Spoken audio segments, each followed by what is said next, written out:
Hi, I'm Sarah and I'm a CPST who reviews car seats to help make your search easier. Today we are looking at the Graco Extend2fit 2-in-1 version. This is a rear-facing and forward-facing seat. It is very compact front to back, which is why most people end up choosing this seat.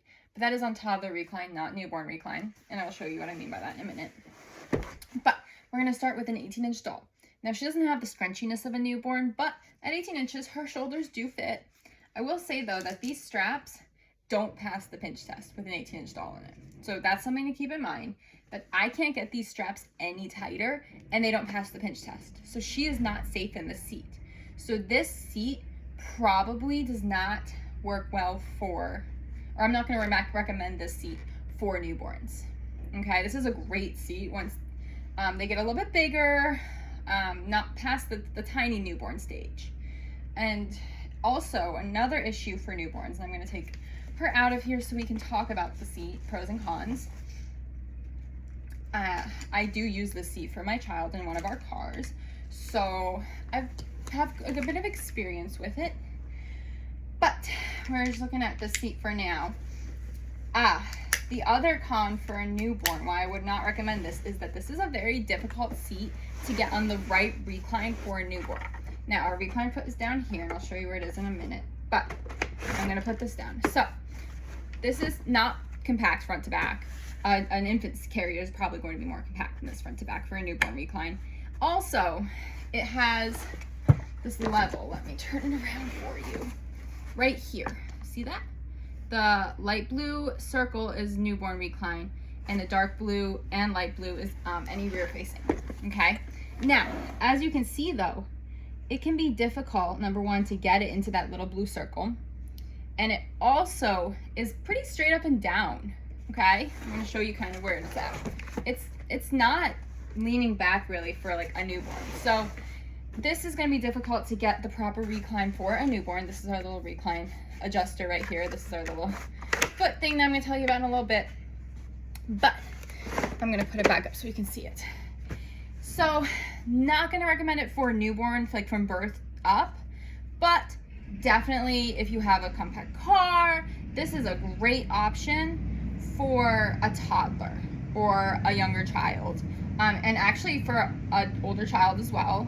This has pretty high rear-facing limits. So, this is a great option if you have a kid who is off the charts in height or weight. Okay, because it rear faces to 49 inches or 50 pounds, okay, or less than 1 inch from the top. So this seat has, and let me loosen these straps so I can show you. This seat has a very long usage period, okay? So look how high that goes, and this flips down, of course, but that goes really high for a seat, okay? So this has higher strap harness height than a lot of rear-facing seats and forward-facing seats on the market. There are seats that have higher strap heights than this, okay? But for its compactness rear-facing and its longevity for rear-facing, this is a great seat to keep a bigger child rear-facing as long as you want, okay? Your average child, your smaller child, I mean, even your average child, this is gonna definitely get them to 4 or beyond rear-facing. Your tiny, if you have like a little tiny one who's like 30th percentiles, 20th percentiles, you probably don't need to pay for the rear facing of this, and I'm going to talk about that in a minute. You're not going to want it for forward facing, okay? But if your kid is 80th, 90th percentile, this is a fantastic option to have on the market for you, okay? And it's pretty affordable, especially if you catch it on sale, but even without a sale, it's very affordable. Middle range kid, it kind of could go either way. For rear facing, keeping them rear facing for a long time, absolutely great option. For forward facing, we're going to talk about that in a minute, but probably isn't the best option for those middle kids if you're going to flip it forward facing. If you're going to have more kids and you're going to want to pass this down to them, and that kid can forward face in a different seat, then this is also a great option for your family. All right. Also, if you just have a compact car and you really need a compact car seat rear facing, it's affordable and compact, okay? And it's going to get your child rear facing until 4 or beyond. Most children. I mean, almost any child will rear face until 4 or beyond in this seat. All right, so I'm gonna put this back down for now, but we're just gonna talk about a few things here. Comes with shoulder pads. They're able to be used rear facing. I have not looked at it for forward facing. My child's still rear facing in the seat, and he does not like them, so we just stopped using them. They easily come off. Velcro, they are optional at all times. You don't need to use them at any point rear facing. This head insert is known to push kids' heads forward. It is optional, does not have to be taken out if this is taken out. So like if you're a newborn or your younger child is in the seat and their head's getting pushed forward, but you feel like they need this to fit the better, you don't need to keep this in, okay? This can come out at any time.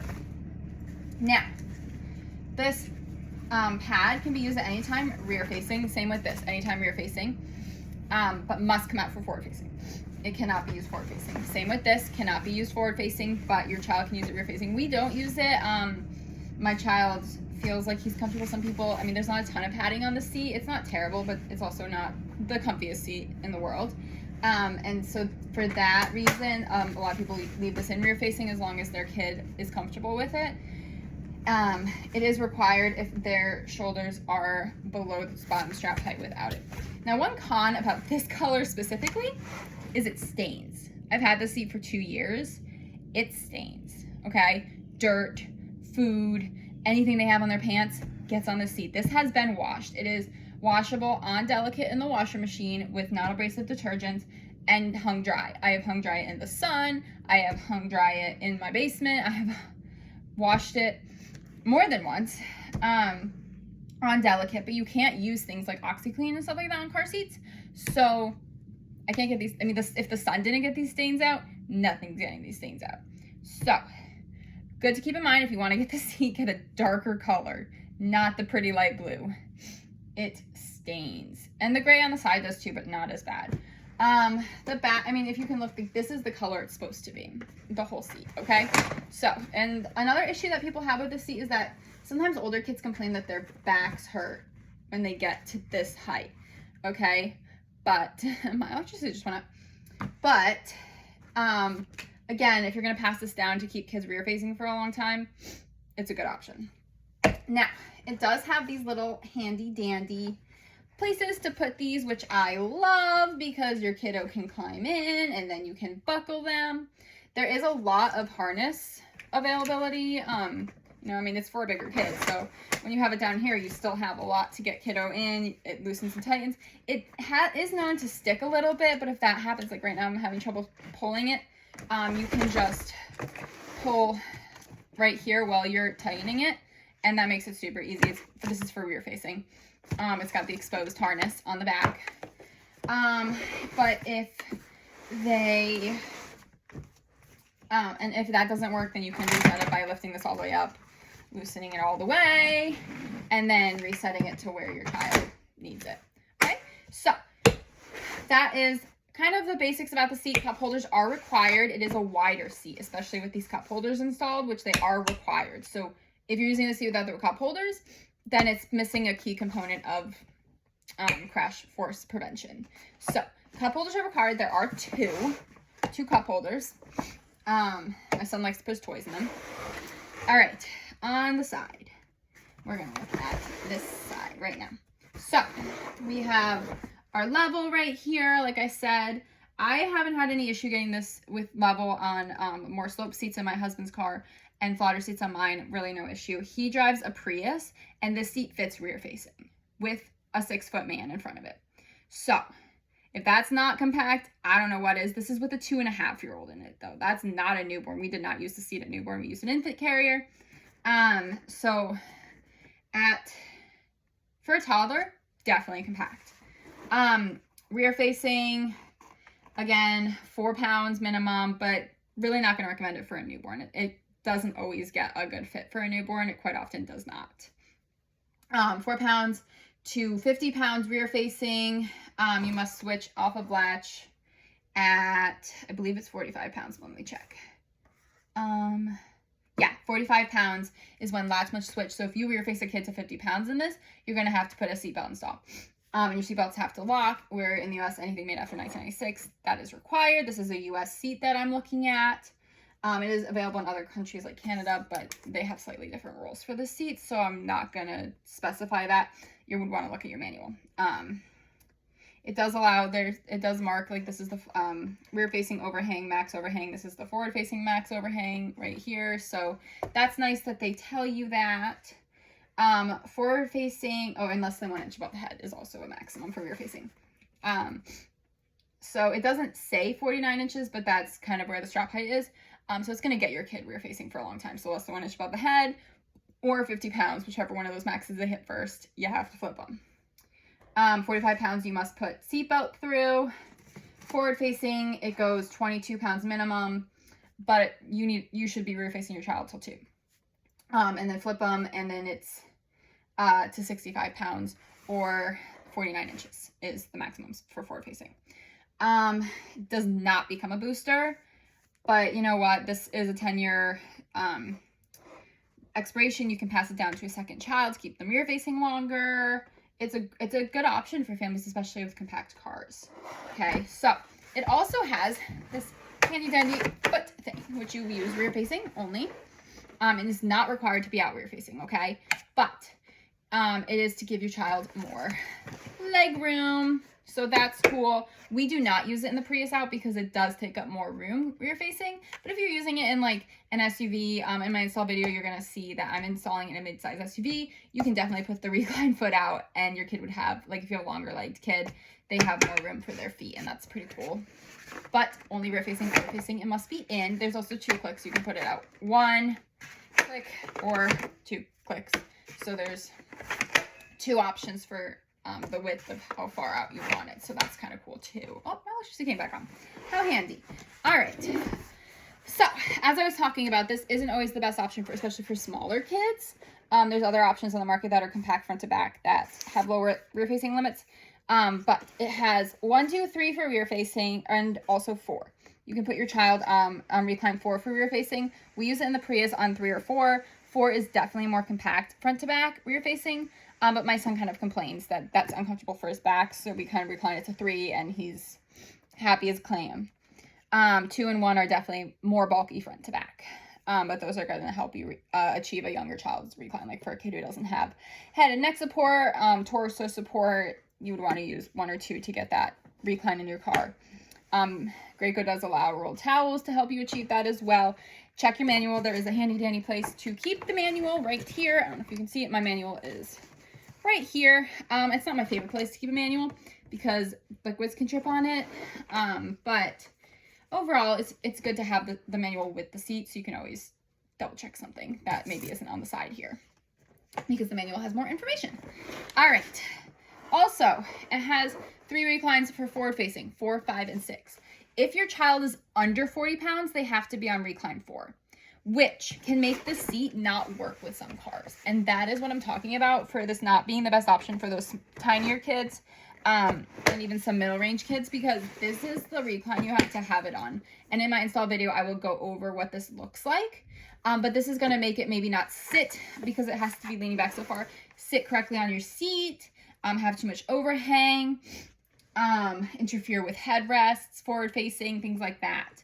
Once they get to 40 pounds, so if you wait till they're 40 pounds rear facing and then you flip them and they're like 40, 41 pounds, you can use reclines 5 or 6 to get your car, get this in forward facing, and that's going to be much more compatible. And now I say this is specific to the 2-in-1 version. Okay, when I get my hands on a 3-in-1 version, we will talk about that one. It does not have that rule. Okay, so if you're looking for a compact front to back and you like the Extend2fit, but you have a smaller kid, maybe head that way. But again, I will do a review on that when I can get one. Okay, but right now, this is the 2-in-1, and it has the rule about that. So this is what the manual looks like. It just says Extend2fit. Oh, this is the Spanish manual. I don't know where my English manual is, not gonna lie. I got the seat when I was not a CBST, and I thought the English manual was the one I pulled out, but I had it stored with my infant inserts. But this is the Spanish one. Don't know why I kept that one. You can find these online at Graco Baby though, which is fantastic. Graco is a very easy place to find manuals if you can't find them. Also, if you're curious about the seat and want to know more about what I'm talking about in this video, Graco, you can find the seat on the Graco website. It's Extend2fit right here. The 3-in-1 would say 3-in-1. This just says Extend2fit. And there's also a 4-in-1 version, or a forever version. So there's a lot of versions of the seat. This is specifically the 2-in-1. And yeah, so I like the seat a lot, especially for the compactness. It probably isn't my favorite convertible seat, but it gets the job done, especially in a compact car. This is a great option. And especially if you have a bigger kid, fantastic option. So, if you, and I mean, some kids reach 40 pounds rear facing before the age of 2. This seat goes to 50 pounds. You're going to get them to 2 rear facing, hands down. 99% of kids are going to get rear facing in this seat. So if you have a bigger kid, I would be looking at this seat. If you have a mid-range kid, good option as well, especially if you have a compact car. If you have a tinier kid, probably would be looking at the 3-in-1 version if you have a compact car, or there's some other options. I do a review on the Tri-Ride. That's a good compact option for smaller kids because it only rear faces 40 pounds. This is the Graco Extend2fit 2-in-1. I will have an install video about the seat. And if you have any questions or comments, please leave them in the comments. Any pros and cons that you like or dislike about the seat if you own it. And check out my Instagram at @thecarsafekids. Subscribe to my YouTube account. And thanks, guys. Thanks for watching. I really appreciate it.